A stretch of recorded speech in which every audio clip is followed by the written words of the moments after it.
তব কথামৃতং তপ্ত জীবনং কবিভিড়িতং কলমশাপহম শ্রবণমঙ্গলম শ্রীমদাততং ভুবি গৃহন্তি যে ভুরিদাজনা। নমস্কার, অমৃতবাণী চ্যানেলে আপনাদের সকলকে স্বাগত। শ্রী শ্রী ঠাকুর, মা ও স্বামীজির রাতুল চরণে শতকোটি প্রণাম জানিয়ে শুরু করছি আমাদের আজকের পাঠ। 1885 অক্টোবর। বিচার পথ ও আনন্দ পথ, জ্ঞানযোগ ও ভক্তিযোগ। ডাক্তার: আগে ঘোড়ার চক্ষের দুই দিকে ঠুলি না দিলে ঘোড়া কি এগুতে চায়? রিপু বশ না হলে কি ঈশ্বরকে পাওয়া যায়? শ্রীরামকৃষ্ণ: তুমি যা বলছো ওকে বিচার পথ বলে, জ্ঞানযোগ বলে। ওই পথেও ঈশ্বরকে পাওয়া যায়। জ্ঞানীরা বলে আগে চিত্তশুদ্ধি হওয়া দরকার, আগে সাধন চাই, তবে জ্ঞান হবে। ভক্তিপথেও তাকে পাওয়া যায়।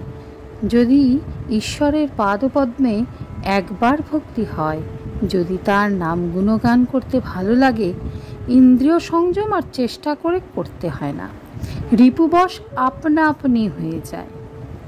যদি কারো পুত্র শোক হয়, সেদিন সে কি আর লোকের সঙ্গে ঝগড়া করতে পারে? না। নিমন্ত্রণে গিয়ে খেতে পারে? সে কি লোকের সামনে অহংকার করে বেড়াতে পারে? না। সুখ সম্ভোগ করতে পারে? বাদুলে পোকা যদি একবার আলো দেখতে পায়, তাহলে কি সে আর অন্ধকারে থাকে? ডাক্তার সহাস্যে: তা পুড়েই মরুক, সেও শিকার। শ্রীরামকৃষ্ণ: না গো, ভক্ত কিন্তু বাদুলে পোকার মতো পুড়ে মরে না। ভক্ত যে আলো দেখে ছুটে যায়, সে যে মনির আলো। মনির আলো খুব উজ্জ্বল বটে, কিন্তু স্নিগ্ধ আর শীতল। এ আলোতে গা পুড়ে না, এ আলোতে শান্তি হয়, আনন্দ হয়। জ্ঞানযোগ বড় কঠিন। ঠাকুর বলছেন, বিচার পথে, জ্ঞানযোগের পথে তাকে পাওয়া যায়, কিন্তু এ পথ বড় কঠিন। আমি শরীর নই, মন নই, বুদ্ধি নই, আমার রোগ নাই, শোক নাই, অশান্তি নাই, আমি সচ্চিদানন্দ স্বরূপ, আমি সুখ দুঃখের অতীত, আমি ইন্দ্রিয়ের বশ নই।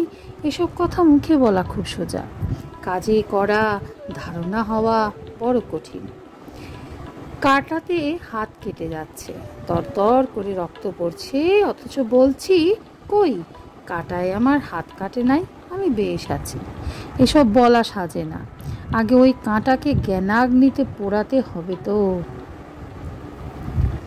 বই পড়া জ্ঞান বা পাণ্ডিত্য, ঠাকুরের শিক্ষা প্রণালী। ঠাকুর আরও বলছেন, অনেকে মনে করে বই না পড়ে বুঝি জ্ঞান হয় না, বিদ্যা হয় না। কিন্তু পড়ার চেয়ে শোনা ভালো, শোনার চেয়ে দেখা ভালো। কাশীর বিষয়ে পড়া, কাশীর বিষয় শোনা আর কাশীর দর্শন অনেক তফাৎ। আবার যারা নিজে শতরঞ্চ খেলে, তারা চাল তত বুঝে না, কিন্তু যারা না খেলে উপর চাল বলে দেয়, তাদের চাল ওদের চেয়ে অনেকটা ঠিক ঠিক হয়। সংসারী লোক মনে করে আমরা বড় বুদ্ধিমান, কিন্তু তারা বিষয়ে আসক্ত। নিজে খেলছে, নিজেদের চাল ঠিক বুঝতে পারে না। কিন্তু সংসার ত্যাগী সাধু লোক বিষয়ে অনাসক্ত, তারা সংসারীদের চেয়ে বুদ্ধিমান, নিজে খেলে না, তাই উপর চাল ঠিক বলে দিতে পারে। ডাক্তার ভক্তদিগকের প্রতি: বই পড়লে এ ব্যক্তির এত জ্ঞান হতো না। Faraday communed with nature. প্রকৃতিকে ফ্যারাডে নিজে দর্শন করত, তাই অত সায়েন্টিফিক ট্রুথ ডিসকভার করতে পেরেছিল। বই পড়ে বিদ্যা হলে অত হতো না। Mathematical ফর্মুলি only throw the brain into confusion. Original ইনকোয়ারির পথে বড় বিঘ্ন এনে দেয়। ঈশ্বর প্রদত্ত জ্ঞান, divine wisdom and book learning. Sri Ramakrishna ডাক্তারের প্রতি: যখন পঞ্চবটিতে মাটিতে পড়ে পড়ে মাকে ডাকতুম, আমি মাকে বলেছিলাম, মা আমায় দেখিয়ে দাও, কর্মীরা কর্ম করে যা পেরেছে, যোগীরা যোগ করে যা দেখেছে, জ্ঞানীরা বিচার করে যা জেনেছে, আরও কত কি, তা কি বলবো। আহা, কি অবস্থায় গেছে, ঘুম যায়। এই বলিয়া পরমহংসদেব গান করিয়া বলিতে লাগিলেন, ঘুম ভেঙেছে আর কি ঘুমাই, যোগে জাগে জেগে আছি, এখন যোগনিদ্রা তোরে দিয়ে মা ঘুমেরে ঘুম পাড়াইয়েছি। আমি তো বইটই কিছুই পড়িনি, কিন্তু দেখো মার নাম করি বলে আমায় সবাই মানে। শম্ভু মল্লিক আমায় বলেছিল, ঢাল নাই তরোয়াল নাই শান্তিরাম সিং। সকলের হাস্য। শ্রীযুক্ত গিরিশচন্দ্র ঘোষের বুদ্ধদেব চরিত অভিনয় কথা হইতে লাগিল। তিনি ডাক্তারকে নিমন্ত্রণ করিয়া ওই অভিনয় দেখাইয়াছিলেন। ডাক্তার উহা দেখিয়া যার বড় নাই আনন্দিত হইয়াছিলেন।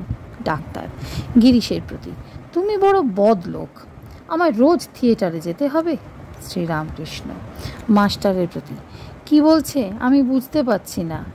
মাস্টার, ওর থিয়েটার বড় ভালো লেগেছে। আজকের পাঠ এ পর্যন্তই। নমস্কার। কথামৃতে সুধাধারার সাথে শ্রী শ্রী ঠাকুর মা ও স্বামীজির অনুত্থানের জন্য চ্যানেলটি সাবস্ক্রাইব করুন।